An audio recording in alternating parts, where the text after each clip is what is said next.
إنه لقرآن كريم في كتاب مكنون لا يمسه إلا المطهرون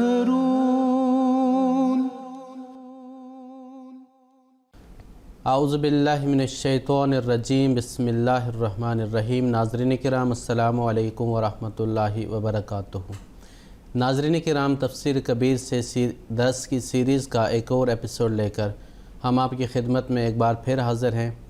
حسب سابق اس پروگرام میں میرے ساتھ شریک گفتگو ہو رہے ہیں محترم مولانا عطاء المجیب لون صاحب۔ محترم مولانا صاحب کا اس پروگرام میں خیر مقدم ہے۔ آج کے پروگرام میں جس آیت کی تشریح سے ہم اس درس کا آغاز کریں گے وہ یہ ہے، اللہ تعالیٰ فرماتا ہے یکاد البرق یخطف ابصارہم کلما اضاء لہم مشوا فیہ واذا اظلم علیہم قاموا ولو شاء اللہ لذہب بسمعہم وابصارہم ان اللہ علی کل شیء قدیر۔ اس آیت کا ترجمہ اس طرح ہے، یعنی قریب ہے کہ بجلی ان کی بینائیوں کو اچک کر لے جاوے، جب بھی وہ ان پر چمکتی ہے تو وہ اس کی روشنی میں چلنے لگتے ہیں، اور جب ان پر اندھیرا کر دیتی ہے تو کھڑے ہو جاتے ہیں، اور اگر اللہ چاہتا تو یقیناً ان کی شنوائی اور ان کی بینائی کو ضائع کر دیتا۔ اللہ تعالیٰ ہر اس امر پر جس کا ارادہ کرے یقیناً پوری طرح قدرت رکھتا ہے۔ اس آیت کی تفسیر کرتے ہوئے حضرت مصلح موعود رضی اللہ تعالیٰ عنہ بیان فرماتے ہیں، پہلے یکاد البرق کی تشریح کرتے ہیں حضور فرماتے ہیں اس میں بتایا گیا ہے کہ قریب ہے کہ بجلی ان کی بینائیوں کو اچک لے جائے، یعنی بار بار صاعقہ کی حالت پیدا ہو تو ان کے ایمان بالکل ضائع ہو جائے۔ لیکن خدا تعالیٰ کی طرف سے یہ سامان پیدا کیا گیا ہے کہ کبھی تو بجلی صرف روشنی کا کام دیتی ہے، یعنی صرف شوکت اسلام کے ظہور کے سامان پیدا ہوتے ہیں۔ اس موقع پر یہ مسلمانوں کے ساتھ شامل ہو جاتے ہیں، مگر کبھی اس کے ساتھ صاعقہ بھی نازل ہوتی ہے، اور اس وقت ان کی نگاہ میں دنیا تاریک ہو جاتی ہے اور یہ وہیں دبک کر کھڑے ہو جاتے ہیں اور مسلمانوں کا ساتھ دینے سے انکار کر دیتے ہیں۔ آگے حضور فرماتے ہیں اس آیت سے ظاہر ہے کہ بجلی کی دو کیفیتوں کا الگ الگ اثر منافقوں پر ہوتا ہے۔ جب صرف روشنی ہو تب اور اثر ہوتا ہے، اور جب اس کے ساتھ موت اور ہلاکت ہو تو اور اثر ہوتا ہے۔ الفاظ آیت سے ظاہر ہے کہ روشنی اور تاریکی دونوں بجلی کا فعل ہیں، کیونکہ جس طرح اعضاء کی ضمیر برق کی طرف راجع ہے یعنی لوٹتی ہے، اسی طرح اظلمہ کی ضمیر بھی برق کی طرف راجع ہے۔ مگر ہم دیکھتے ہیں کہ روشنی تو بجلی سے ظاہر ہوتی ہے، مگر بجلی سے اندھیرا نہیں ہوا کرتا۔ بس اس جگہ اندھیرے سے مراد ظاہری اندھیرا نہیں، بلکہ اس کے گرنے کے اثر کے نتیجے میں جو تباہی اور ہلاکت پیدا ہوتی ہے وہ مراد ہے۔ اس کا مزید ثبوت یہ ہے کہ اس آیت کے شروع میں فرمایا ہے کہ قریب ہے کہ بجلی ان کی بینائیوں کو اچک کر لے جائے، مگر ساتھ ہی یہ فرما دیا کہ جب بجلی ان کے لیے دنیا کو روشن کر دیتی ہے تو یہ چل پڑتے ہیں، یعنی اس وقت یہ اپنے آپ کو مطمئن پاتے ہیں اور مسلمانوں کے ساتھ مل کر کام کرنے لگ جاتے ہیں۔ پر جب کہ روشنی کے وقت وہ اچھے ہو جاتے ہیں اور نقصان کی بجائے فائدہ اٹھاتے ہیں، تو بجلی کے ان کی بینائیوں کو اچک لے جانے کا کون سا موقع ہے؟ اگر کہا جائے کہ اس کا موقع وہ ہے جب وہ نہیں چمکتی اور اندھیرا ہو جاتا ہے تو یہ عقل کے خلاف ہے، کیونکہ جب بجلی نہ چمکے تو وہ بینائیوں کو ضائع نہیں کر سکتی۔ بس معلوم ہوا کہ اس جگہ اندھیرے سے مراد معنوی اندھیرا ہے، یعنی تکالیف اور مصائب کی شدت، اور بجلی کے ساتھ مصائب اور شدائد کی نسبت اس وقت ہوتی ہے جب وہ گر کر ہلاک کرتی ہے۔ مطلب آیت کا یہ ہے کہ جب بجلی صرف یہ اثر ظاہر کرے کہ روشنی کرے، گرے نہیں، تب تو یہ لوگ مطمئن ہو جاتے ہیں اور مسلمانوں کے ساتھ چل پڑتے ہیں۔ مگر جب بجلی ظلمات پیدا کر دے، یعنی صاعقہ کی صورت میں اختیار کر کے موت اور ہلاکت کا دروازہ کھول دے، تب یہ لوگ ڈر کر کھڑے ہو جاتے ہیں اور مسلمانوں کا ساتھ چھوڑ دیتے ہیں۔ وَلَوْ شَاءَ اللَّهُ لَذَهَبَ بِسَمْعِهِمْ وَأَبْصَارِهِمْ، یعنی اگر اللہ چاہے تو ان کے نفاق کی وجہ سے ان کی شنوائی کو بھی زائل کر دے اور بینائیوں کو بھی، حال لغات میں بتایا جا چکا ہے کہ ذہب بہی کے معنی دور کر دینے اور ضائع کر دینے کے بھی ہوتے ہیں، اور یہی معنی اس جگہ چسپاں ہوتے ہیں۔ اور بتایا گیا کہ اللہ تعالیٰ چاہے تو ان کی سنوائی کو بھی برباد کر دے اور بینائیوں کو بھی، یعنی اب تک تو ان کو یہ توفیق حاصل ہے کہ یہ قرآن سن کر اس پر ایمان لے آتے ہیں، لیکن اگر یہ حالت رہی تو بالکل ممکن ہے کہ ان کا یہ ایمان بھی جاتا رہے اور قرآن کریم کو سن کر ان کے دل میں کوئی ایمان نہ پیدا ہو۔ اسی طرح اگر یہ حالت لمبی چلی تو خطرہ ہے کہ ان کی بینائیاں بھی جاتی رہیں، یعنی بوجہ بار بار صاعقہ کے نزول کے اور آفات اور مصائب کے آنے کے مسلمانوں کا بالکل ساتھ چھوڑ دیں۔ اور اب تو یہ حالت ہے کہ روشنی کے وقت مسلمانوں کے ساتھ مل جاتے ہیں، پھر یہ حالت ہو جائے کہ روحانی بینائی کے ضائع ہونے کے سبب سے ایسے مواقع پر بھی ان کو مسلمانوں کا ساتھ دینے کی توفیق نہ ملے اور یہ کلی طور پر مسلمانوں کا ساتھ چھوڑ دیں۔ آگے حضور فرماتے ہیں یہ آیت مشکل آیات میں سے ہے، اور جن لوگوں نے اس کی تفسیر کی ہے مجملاً کی ہے، الگ الگ حصوں کی کلی تطابق نہیں کیا، اللہ تعالیٰ کے فضل سے میں نے اس کی اس طرح وضاحت کر دی کہ اس کے ہر حصہ کا الگ الگ بھی اور دوسرے حصوں کے ساتھ مل کر بھی مضمون واضح ہو جاتا ہے اور کوئی اغلاق نظر نہیں آتا۔ بعض لوگ شبہ کرتے ہیں کہ عملی منافق کا وجود قرآن کریم سے ثابت نہیں، اور یہ کہ دوسری مثال بھی اعتقادی منافقوں کے متعلق ہے۔ چنانچہ مجھے یاد ہے جب ہم حضرت مولوی نور الدین صاحب خلیفہ اول رضی اللہ عنہ سے قرآن کریم پڑھا کرتے تھے، تو حافظ روشن علی صاحب مرحوم جو ہماری جماعت کے بڑے پایا کے عالم تھے، اور اللہ تعالیٰ نے ان کو قرآن کریم کے مضامین کے اخذ کرنے کا خاص ملکہ دیا تھا، اللہ تعالیٰ ان پر اپنی برکات نازل فرمائے اور ان کی روح کو اپنے قرب میں جگا دے۔ اکثر حضرت خلیفۃ المسیح سے بحث کیا کرتے تھے کہ عملی منافق کا وجود عقلاً محال ہے۔ منافق اسی کو کہتے ہیں جس کا عقیدہ خراب ہو گیا ہو۔ علاوہ اس کے کہ ان آیات کا مفہوم بتاتا ہے کہ ان میں عملی منافقوں کا ذکر ہے۔ مجھے اس بارے میں ایک حدیث رسول کریم صلی اللہ علیہ وسلم کی بھی مل گئی ہے جس میں عملی منافقوں کا ذکر ہے۔ حضور وہ اس حدیث کو کوٹ کرتے ہیں یہاں، اس کا ترجمہ اس طرح ہے، یعنی مسند احمد بن حنبل کی یہ حدیث ہے، یعنی انسانی دل 4 قسم کے ہوتے ہیں، ایک مصفے شفاف تلوار کی طرح ستا ہوا خدمت دین کے لیے تیار، اور دوسرا وہ دل ہوتا ہے اس پر غلاف چڑھا ہوا ہوتا ہے اور غلاف بھی وہ جو بندھا ہوا ہو، اور تیسرا وہ دل جو اوندھا رکھا ہوا ہو، اور چوتھا وہ دل جو ٹیڑھا رکھا ہوا ہو یا پتھروں کے نیچے دبا ہوا ہو۔ وہ جو پہلا دل ہے یعنی صاف، وہ تو مومن کا دل ہے، اس کا دیا وہ نور ہے جو اس کے دل میں پیدا ہے، اور وہ دل جو غلافوں میں بند ہے کافر کا دل ہے کہ صداقت اس کے اندر نہیں جاتی اور کفر باہر نہیں نکلتا، اور اوندھا رکھا ہوا دل منافق کا دل ہے جو پہلے صداقت کو مان لیتا ہے پھر اس کا ایمان ضائع ہو جاتا ہے، اور وہ دل جو ٹیڑھا رکھا ہوا ہے یا پتھروں میں دبا ہوا ہے وہ اس شخص کا دل ہے جس میں ایمان اور نفاق دونوں پائے جاتے ہیں۔ اس کے ایمان کی حالت تو اچھی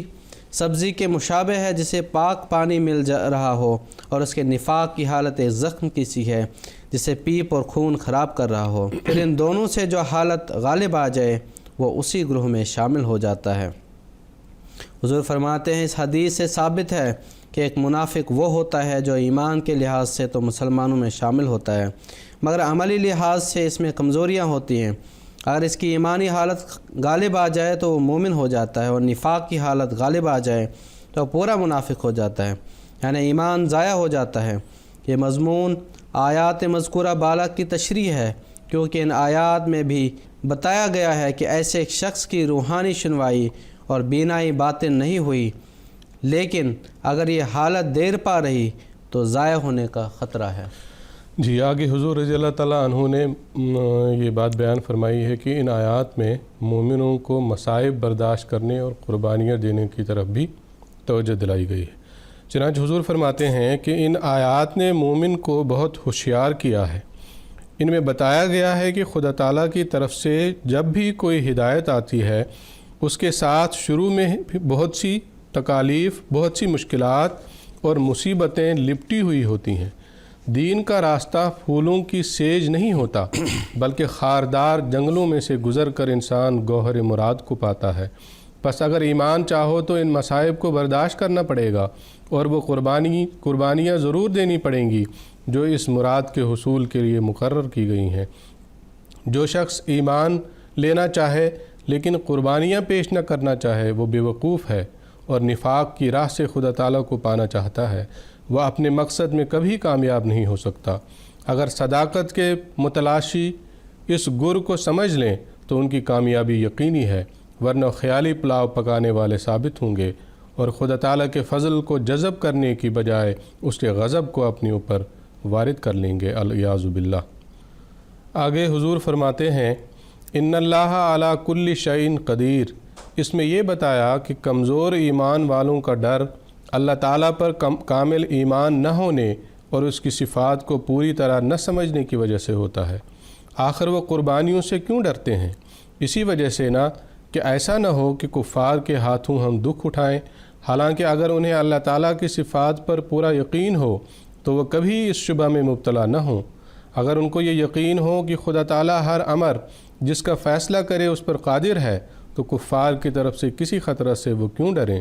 ان کو جاننا چاہیے کہ اللہ تعالیٰ جس امر کا ارادہ کر لے اس پر پورا قادر ہوتا ہے اور اس کے ارادہ کو پورا ہونے سے کوئی شخص روک نہیں سکتا۔ پھر جب اللہ تعالیٰ نے یہ فیصلہ کر دیا ہے کہ اسلام کو ترقی دے اور غلبہ عطا کرے تو اس کے اس ارادہ کو کفار خواہ بظاہر کتنے ہی زیادہ کیوں نہ ہوں اور ان کے پاس کتنے ہی سامان کیوں نہ ہوں کس طرح پورا ہونے سے روک سکتے ہیں؟ بس چاہیے کہ وہ اللہ تعالیٰ کی صفات پر غور کریں اور ان پر اپنے ایمان کو مضبوط کریں، پھر ان کا ڈر آپ ہی آپ دور ہو جائے گا۔ حضور فرماتے ہیں اس میں کوئی شک نہیں کہ تمام کمزوریاں اور گناہ صفاتی الہیہ کے نہ سمجھنے اور ان پر کامل ایمان نہ ہونے سے پیدا ہوتے ہیں۔ پس جس شخص کے دل میں ما سوی اللہ کا ڈر پیدا ہو اسے سمجھ لینا چاہیے کہ اس ڈر کی نسبت کے مطابق اس کے دل میں خدا تعالیٰ کی صفات کے متعلق ایمان میں کمی ہے، ورنہ وہ ڈر پیدا ہی نہ ہو سکتا۔ حضور آگے فرماتے ہیں ان اللہ علی کل شیء قدیر پر بعض لوگ یہ اعتراض کرتے ہیں کہ کیا خدا تعالیٰ مرنے پر بھی قادر ہے یا کیا خدا تعالیٰ جھوٹ بولنے پر بھی قادر ہے؟ یہ اعتراض بالکل بے سوچے سمجھے کیا گیا ہے، کیونکہ قدیر کا لفظ تو قدرت اور طاقت کے کمال پر دلالت کرتا ہے۔ پھر کیا مرنا اور جھوٹ بولنا قدرت اور طاقت کی علامتیں ہیں کہ اس آیت سے یہ نتیجہ نکالا جائے کہ خدا تعالیٰ مرنے پر اور جھوٹ بولنے پر بھی قادر ہے؟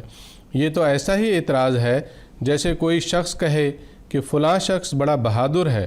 تو دوسرا اعتراض کرے کہ کیا وہ ایسا بہادر ہے کہ چور سے ڈر کر بھاگ بھی سکتا ہے؟ ایسا معترض کو کون سا شخص عقل مندوں میں شمار کرے گا؟ دوسرے یہ بھی یاد رہے کہ اللہ تعالیٰ نے ایسے معترضین کو خاموش کرنے کے لیے علی کل شیء کے الفاظ استعمال کیے ہیں، اور شیء کے معنی چاہی ہوئی چیز کے ہوتے ہیں۔ پس اس آیت کے معنی یہ ہے کہ ہر اس چیز پر قادر ہے جس کا وہ ارادہ کر لے، اور ان الفاظ سے وہ اعتراض کلی طور پر باطل ہو جاتا ہے، کیونکہ خدا تعالیٰ موت اور جھوٹ کا ارادہ نہیں کرتا، کیونکہ یہ قدرت نہیں بلکہ ضعف کی علامت ہے۔ جی آگے حضور اس آیت کی تفسیر فرما رہے ہیں یا ایھا الناس اعبدوا ربکم الذی خلقکم والذین من قبلکم لعلکم تتقون، یعنی اے لوگو اپنے رب کی جس نے تمہیں بھی اور انہیں بھی جو تم سے پہلے گزرے ہیں پیدا کیا ہے، اور عبادت کرو تاکہ تم ہر قسم کی آفات سے بچو۔ اس آیت کی تفسیر کرتے ہوئے حضرت مسلم موعود رضی اللہ تعالیٰ عنہ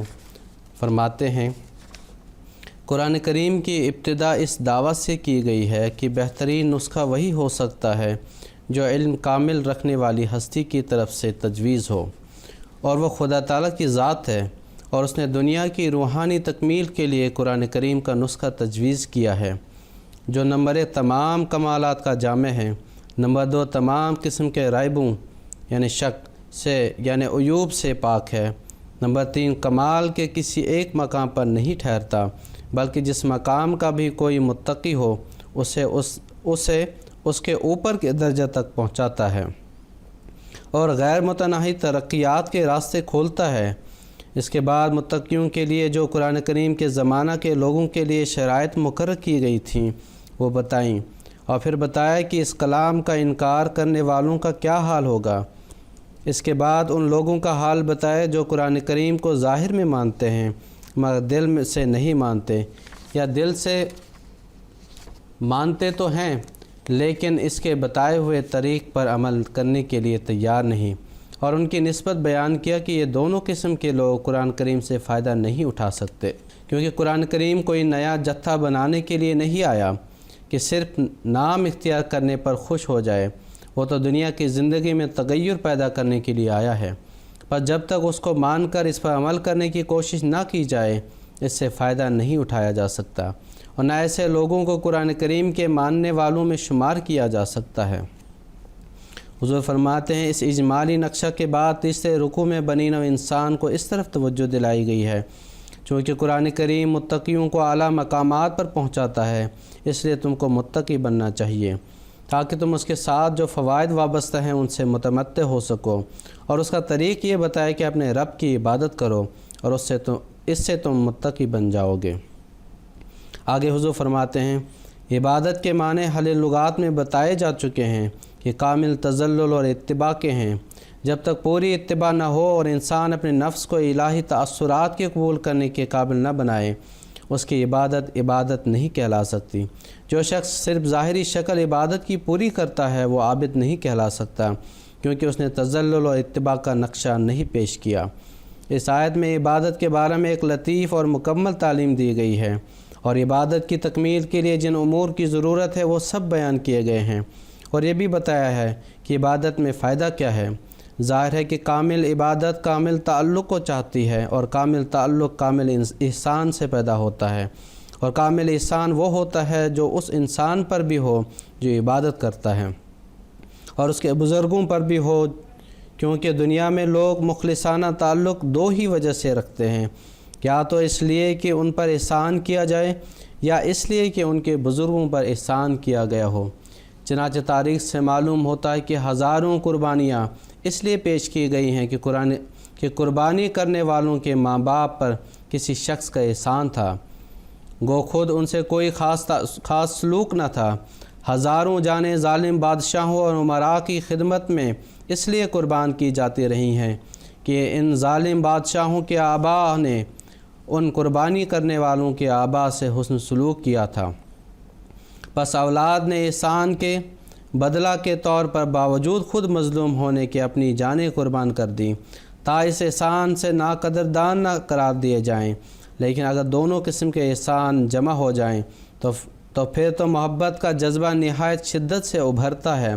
چنانچہ اسی فطرتی جذبہ کو اپیل کرنے کے لیے اس آیت میں کہا گیا ہے، اے لوگو اس ہستی کی عبادت کرو جو تمہاری بھی خالق ہے اور تمہارے آباء کی بھی۔ جب عارضی تعلقات کی بنا پر تم اخلاص کا معاملہ کرتے ہو تو کیوں اس ہستی سے اخلاص کا تعلق پیدا نہیں کرتے جو تمہاری بھی محسن ہے اور تمہارے آباء کی بھی محسن رہی ہے۔ حضور آگے فرماتے ہیں اس آیت میں عبادت کی طریق بھی نہایت عجیب اسلوب سے کی گئی ہے، اور اس سے اللہ تعالیٰ کی عبادت کی ضرورت خوب واضح ہو جاتی ہے۔ اس جگہ عبادت کی تحریک ان الفاظ میں کی گئی ہے، اے لوگو اس رب کی عبادت کرو جس نے تم کو بھی اور تمہارے بڑوں کو بھی پیدا کیا ہے۔ اس میں اس طرف اشارہ کیا گیا ہے جو کسی وجود کو پیدا کرنے والا ہو وہی اس کی صحیح طاقتوں کو سمجھتا ہے۔ ایک مکان بنانے والا انجینئر جانتا ہے کہ اس کی تعمیر کردہ عمارت کس حد تک بوجھ برداشت کر سکتی ہے۔ اسی طرح حقیقی اصلاح خدا تعالیٰ ہی کر سکتا ہے جس نے انسان کو اور اس کے آباء کو پیدا کیا، اور وہی اس کی قوتوں کی حد بندی کو اچھی طرح جانتا ہے۔ کسی اور ہستی کی عبادت کرنے کے یہ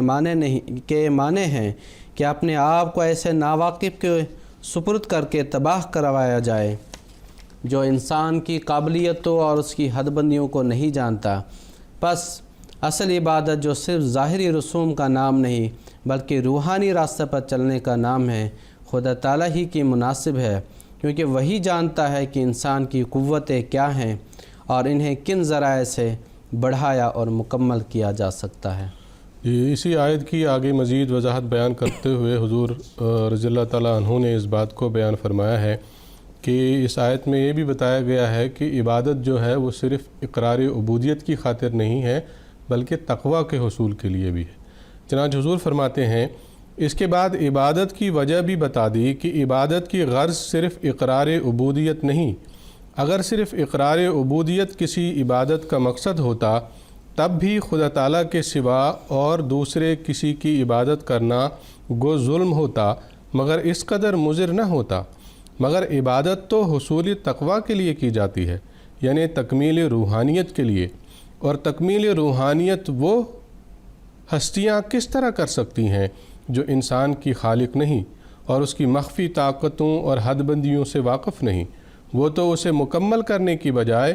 توڑ کر رکھ دیں گی۔ حضور فرماتے ہیں ہم دیکھتے ہیں کہ جب بھی انسان نے اپنی باغ ڈور غیر اللہ کے سپرد کی ہے، نقصان اٹھایا ہے، کسی رہنما نے کھلی آزادی دے کر روحانی تکمیل کی راہوں سے بالکل دور پھینک دیا، اور کسی رہنما نے انسانی قوتوں کو نظر انداز کرتے ہوئے ایسا بوجھ لاد دیا کہ انسان اس بوجھ تلے دب کر رہ گیا، کسی نے رہبانیت کے اختیار اور طیبات سے اجتناب کرنے کی تعلیم دی تو کسی نے مضر اور مفید میں فرق نہ کرتے ہوئے شریعت کو لعنت قرار دے کر انسان کو تباہی کے گڑھے میں گرا دیا۔ اللہ تعالیٰ ہی ہے جس نے ایسی تعلیم دی کہ جس کی مدد سے نہ تو وہ اپنی ذمہ داریوں کو بھلا دے اور نہ ایسے بوجھوں تلے دب جائے جو اس کی فطرت کو کچل کر رکھ دیں۔ غرض لعلکم تتقون کہہ کر اس طرف توجہ دلائی کہ عبادت کی غرض یہ ہوتی ہے کہ انسان فطرت صحیحہ کی رہنمائی میں ترقی کر سکے، اور ظاہر ہے کہ فطرت کے مطابق صحیح رہنمائی وہی کر سکتا ہے جو فطرت انسانی کی تمام جزیات سے واقف ہے، اور وہ خالق ہی کی ہستی ہو سکتی ہے نہ کہ کسی اور کی۔ آگے حضور فرماتے ہیں لعلکم تتقون سے اس طرف بھی اشارہ کیا گیا ہے کہ عبادت کا حکم کسی ایسی غرض کے لیے نہیں جس میں خدا تعالیٰ کا فائدہ ہو، بلکہ عبادت کا حکم خود انسان کے فائدہ کے لیے دیا گیا ہے، اور اس کی غرض صرف یہ ہے کہ فطرت کے تقاضوں کو صحیح طور پر پورا کر کے انسان کو مکمل بنایا جائے۔ اس مضمون سے ان لوگوں کے شبہات کا بھی ازالہ ہو جاتا ہے جو شریعت کو لعنت قرار دے کر اسے ترک کر چکے ہیں۔ انہوں نے شریعت کو لعنت اسی لیے قرار دیا ہے کہ اس کے احکام کو لغو اور بلا حکمت کے سمجھا اور خیال کیا کہ ان کے ذریعے سے اللہ تعالیٰ صرف بندوں پر حکومت جتانا چاہتا ہے، مگر قرآن کریم میں لکھا ہے کہ ہمارے بتائے ہوئے احکام لغو اور بلا حکمت نہیں بلکہ انسان کو صحیح راستہ پر چلانے کے لیے ہیں، اور اسے افراط و تفرید کی راہوں سے ہٹا کر ان اعمال کی طرف توجہ دلانے کے لیے ہیں جن سے اس کی مخفی قوتیں نشو و نما پاتی ہیں۔ اور اس قسم کی تعلیم کو لعنت قرار دینے والا عقل مند نہیں کہلا سکتا۔ ایک اندھے کو راستہ کے گڑھے سے ہوشیار کرنے والا کیا لعنت کی تعلیم دیتا ہے؟ کیا کوئی اس اندھے کو کہہ سکتا ہے کہ میاں اس طرح ہوشیار کرنے والے تم کو لعنت کا طوق پہناتے ہیں؟ ایک ڈاکٹر جو مریض کو صحیح پرہیز بتاتا ہے لعنت کا کام نہیں کرتا بلکہ رحمت کا کام کرتا ہے۔ بس شریعت کو لعنت قرار دینے والوں کے دعویٰ کی بنیاد صرف اس پر ہے کہ وہ شریعت کے احکام کو بے حکمت سمجھتے ہیں۔ ممکن ہے ان کے دین کی یہی حالت ہو، مگر قرآنی تعلیم کی یہ حالت نہیں۔ وہ تو یہ دعویٰ کرتی ہے کہ اس کی غرض تمہیں نفع پہنچانا اور تباہی کے راستوں سے بچانا ہے۔ آگے حضور فرماتے ہیں اتقا کا لفظ اوتقا سے بنا ہے، اور وضع لغت کے لحاظ سے اس کے معنی یہ ہیں کہ کسی کو اپنی ڈھال بنا لیا، اپنے بچاؤ کا ذریعہ بنا لیا۔ پس تتقون کے معنی یہ ہوئے کہ تم خدا تعالیٰ کو اپنی ڈھال بنا لو، یعنی خدا تعالیٰ کی مدد سے تباہیوں سے بچ جاؤ اور وہ تمہارا ذمہ دار ہو جائے، جس طرح دنیاوی رہنما انسان کو جنگل یا نادیدہ راستوں سے صحیح اور بے تکلیف نکال کر لے جاتے ہیں، اسی طرح خدا تعالیٰ کو زندگی کی الجھنوں اور پریشانیوں سے صحیح سلامت بچا کر لے جائے۔ آگے حضور فرماتے ہیں کہ اس آیت میں جو رب کا لفظ استعمال کیا گیا ہے اس کی کیا حکمت ہے۔ چنانچہ حضور فرماتے ہیں ایک اور لطیف بات بھی اس آیت کے متعلق یاد رکھنے کے قابل ہے، اور وہ یہ ہے کہ اس میں اعبدوا ربکم کے الفاظ استعمال کیے گئے ہیں، اور رب کے معنی جیسا کہ بتایا جا چکا ہے اس ہستی کے ہوتے ہیں جو پیدا کر کے بتدریج ترقی کی طرف لے جائے۔ اس صفت کے انتخاب سے اس طرف اشارہ کرنا مقصود ہے کہ ہر انسان کی پیدائش میں اس کی آئندہ ترقی کے لیے ایک بنیاد رکھی گئی ہے تاکہ وہ اس پر چل کر کمال تک پہنچے۔ پس جب تک عبادت رب کی نہ ہو جو اسے ان مخفی طاقتوں کے مطابق کمال تک پہنچائے مفید نہیں ہو سکتی۔ بے شک انسانوں میں مابہل اشتراک بھی ہے اور سب انسان اپنے اندر مشابہ طاقتیں بھی رکھتے ہیں، لیکن باوجود اس کے ہر انسان دوسرے سے مختلف ہوتا ہے۔ باپ کا مزاج اور بیٹے کا اور بھائی کا اور، کوئی ایک تعلیم سب کے لیے یکساں مفید نہیں ہو سکتی۔ اصول تعلیم ایک ہوں گے لیکن جزیات الگ الگ ہوں گی، پس ایسے رہنما کی ضرورت ہے جسے ان جزیات کا علم ہو اور ان کے مطابق ترقی دے کر بلند مراتب تک لے جا سکے۔ پس یہ کام رب ہی کر سکتا ہے جو پیدائش سے جوانی تک ایک خاص طرز پر اس فرد کو بڑھاتا لایا ہے۔ وہ جانتا ہے کہ زید یا بکر کے مزاج کی افتاد کس طرح پڑ چکی ہے اور اس کے مزاج کا اس کے باپ یا بھائیوں کے مزاج سے کیا اختلاف ہے۔ پس خالی شریعت پر عمل کافی نہیں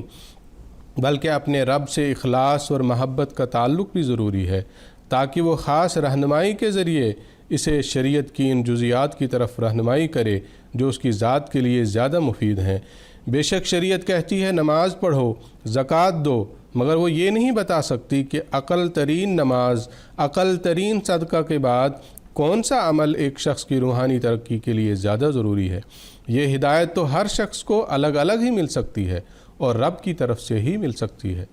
حضور فرماتے ہیں غرض ہدایت عامہ یعنی شریعت کے مل جانے کے بعد بھی انسان محفوظ نہیں ہوتا، کیونکہ اسے اعلیٰ ترقیات کے لیے ہدایت خاصہ کی ضرورت ہے جو بطور القاء کے رب کی طرف سے ہی یعنی اس ہستی کی طرف سے ہی جس نے اسے پیدا کر کے اعلیٰ مدارج تک پہنچانے کا ذمہ لیا ہے آ سکتی ہے۔ بس اس ہستی سے محبت اور عبادت کا تعلق بہرحال ضروری ہے تا ہدایت خاص سے بھی انسان فائدہ اٹھا سکے۔ حضور فرماتے ہیں تتقون میں جہاں ایسے امور سے بچنے کے معنی نکلتے ہیں جو اللہ تعالیٰ اور بندے کے تعلق کو بگاڑ دیتے ہیں، وہاں اس سے ان امور سے بچنے کا بھی اشارہ پایا جاتا ہے جو بندوں کے باہمی تعلقات سے تعلق رکھتے ہیں۔ عبادت الہی ایسے امور میں غلطی کرنے سے بھی انسان کو بچاتی ہے۔ جو شخص خدا تعالیٰ کو اپنا رب سمجھنے لگے ضرور ہے کہ وہ اس کے بندوں سے بھی اچھا تعلق پیدا کرے گا، اور پھر یہ بھی لازم ہے کہ وہ بندوں پر ظلم نہیں کرے گا، کیونکہ جو شخص اپنے آپ کو اللہ تعالیٰ کا بندہ بنا لے گا اس کی نظر اپنی سب ضرورتوں کے لیے خدا تعالیٰ پر ہی پڑے گی، خصوصاً جب کہ وہ اس کے رب ہونے پر ایمان رکھتا ہو۔ اور جو شخص اللہ تعالیٰ کو اپنی سب ضرورتوں کا کفیل سمجھے گا وہ بندوں کے اموال پر نظر نہیں رکھ سکتا اور نہ اپنی ضرورتوں کے پورا کرنے کے لیے ان کے مالوں میں خیانت کر سکتا ہے، نہ ان پر ظلم کر سکتا ہے۔ پس تتقون کے ایک معنی یہ بھی ہیں کہ اگر تم رب کی عبادت اخلاص اور یقین کے ساتھ کرو گے تو آپس کے ظلموں سے بھی بچ جاؤ گے اور دنیا میں بھی امن قائم ہوگا۔ صحابہ کرام اپنے رب کے بندے بن گئے تھے، دیکھو ان کی حکومت میں دنیا کو کس قدر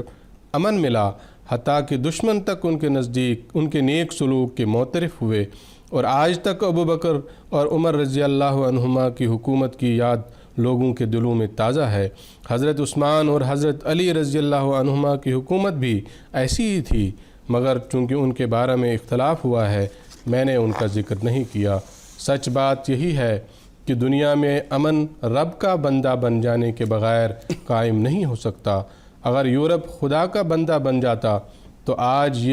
یہ جول ارض کی بیماری اسے لاحق نہیں ہوتی۔ آگے حضور اسی آیت کی تشریح مزید کرتے ہیں۔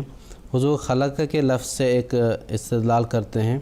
حضور فرماتے ہیں کہ بعض لوگ خلق کے لفظ سے یہ استدلال کرتے ہیں کہ اس سے معلوم ہوتا ہے کہ قرآن کریم بھی اس امر کا قائل ہے کہ اس دنیا کی پیدائش ایک ایسے مادے سے ہوئی ہے جو پہلے سے موجود تھا، پس قرآن کریم بھی مادہ کے انادی یا ازلی ہونے کا قائل ہے۔ یہ استنباط ایک وسوسہ سے زیادہ حیثیت نہیں رکھتا، کیونکہ گو خلق کے معنی ایک موجودہ شے کے اندازہ کرنے کے بھی ہوتے ہیں، لیکن اس کے معنی جیسا کہ حل لغات میں لکھا جا چکا ہے کسی چیز کو بغیر اصل و نمونہ پیدا کرنے کے بھی ہوتے ہیں۔ بس ایک خاص موقع کے استعمال سے یہ استدلال کرنا کہ سب جگہ وہی معنی ہیں درست نہیں۔ قرآن کریم میں خلق کل شیء بھی تو آتا ہے۔ پھر یہ بھی یاد رکھنا چاہیے کہ خلق کا لفظ ہی قرآن کریم میں استعمال نہیں ہوا، بلکہ بدیع اور فاطر کا لفظ بھی استعمال ہوا ہے۔ اور بدیعن کے معنی ہے جو شروع کرے، اور فاطر کے معنی ہے جو کسی پہلے سے موجود وجود کے بغیر نیا وجود پیدا کرے۔ اس میں شک نہیں کہ قرآن کریم میں فطرنی اور فطرنا کے الفاظ آتے ہیں، مگر اسے ابتدائی پیدائش کی طرف اشارہ کیا گیا ہے، نہ کہ قریب کی پیدائش کی طرف۔ حضور آگے فرماتے ہیں، یہ آیت اس لحاظ سے نہایت اہمیت رکھتی ہے کہ ترتیب مستقل کے لحاظ سے اس میں قرآن کریم کا سب سے پہلا حکم بیان ہوا ہے۔ اس سے پہلے یہ کہا گیا تھا کہ متقی ایسا کرتے ہیں، مگر حکم کے طور پر بنی نوع انسان کو نہ کہا گیا تھا تم ایسا کرو۔ حکم سب سے پہلے اسی آیت میں دیا گیا ہے، اور سب سے پہلا حکم توحید کا دیا گیا ہے، اور ایسے لطیف و مکمل طور پر دیا گیا ہے کہ اس کی مثال نہیں ملتی۔ مثلا اول تو عبادت کرو کا حکم الناس کو دیا گیا، یعنی سب دنیا کو مخاطب کیا گیا ہے، نہ کہ صرف عربوں کو، جو اس امر کا ثبوت ہے کہ اسلام شروع سے ہی سب دنیا کو دین توحید پر جمع کرنے کا مدعی ہے، اور قومی عبادتوں کو مٹا کر ایک جامع حلقہ جس میں سب انسان آ جائیں بنانا چاہتا ہے۔ پھر عبادت کس کی کرو، اس کے لیے اللہ کا لفظ استعمال نہیں کیا بلکہ رب کا لفظ چنا ہے، جس سے بہت سے معبودان باطلہ کا رد ہو گیا، کیونکہ دنیا میں بہت لوگ شرک پتھروں سے کرتے ہیں۔ رب کے لفظ سے ایسے تمام وجودوں کو عبادت کو حد سے نکال دیا۔ پھر لوگ دریاؤں، پہاڑوں، ستاروں کی پرستش کرتے ہیں، الذی خلقکم کہہ کر ان کو خارج کر دیا۔ پھر کچھ لوگ اپنے بزرگوں کی پوجا کرتے ہیں، والذین من قبلکم کہہ کر ان کو بھی عبادت سے خارج کر دیا۔ غرض ایسی جامع عبادت بیان کی کہ چند لفظوں میں خالص توحید کی تعلیم دے دی۔ اسی طرح تعلق کی مضبوطی کے لیے فطرت کے عین مطابق طریق استعمال کیا۔ دنیا میں تعلق کے دو ہی طریق ہیں، یا محبت یا خوف۔ مختلف اقوام میں عبادت انہی دو اسباب کی وجہ سے کی جاتی ہے، جیسا کہ کمپیریٹیو ریلیجنس والوں نے حضور فرماتے جیسا کہ کمپیریٹیو ریلیجنس والوں نے تفصیل سے اس پر بحث کی ہے۔ اس آیت میں دونوں باتوں کی طرف اشارہ کیا ہے، پہلا محبت کے لیے اور لعلکم تتقون خوف کے مضمون کو سامنے لانے کے لیے۔ محبت آگے دو طرح پیدا ہوتی ہے، یا حسن سے یا احسان سے۔ اس مختصر آیت میں ان دونوں باتوں کو خدا تعالیٰ سے محبت پیدا کرنے کے لیے پیش کیا گیا ہے۔ وہ حسین ہے کیونکہ رب ہے، کیسا اعلیٰ درجہ کا ثنا ہے کہ ایک چیز کو نہایت ادنا حالت میں پیدا کرتا ہے، پھر درجہ بدرجہ ترقی دے کر کمال تک پہنچا دیتا ہے۔ پھر احسان کو کس لطیف طور پر پیش کیا کہ وہ تمہارا بھی حسن ہے اور تمہارے ماں باپ کا بھی۔ پھر جہاں لعلکم تتقون میں خوف کی طرف اشارہ کیا، مستقبل کے احسان کی طرف بھی توجہ دلائی۔ اس قدر چھوٹی سی آیت میں اس قدر وسیع مطالب کا بیان کرنا کیسا معجزانہ کلام ہے۔ فتبارک اللہ احسن الخالقین۔ ناظرین کرام، اس کے ساتھ ہی ہمارا آج کا پروگرام اپنے اختتام کو پہنچتا ہے۔ یہاں درس تفسیر کبیر کی جو پہلی سیریز تھی وہ اپنے اختتام کو پہنچتی ہے۔ میں محترم مولانا عطا المجیب لون صاحب کا شکریہ ادا کرنا چاہوں گا۔ اللہ تعالی ہمیں تفسیر کبیر میں جو قرآنی علوم و معارف بیان ہوئے ہیں ان کو سمجھنے، ان پر عمل کرنے کی توفیق عطا فرمائے، اور ان کو دوسروں تک بھی پہنچانے کی توفیق عطا فرمائے۔ آمین برحمتک یا ارحم الراحمین۔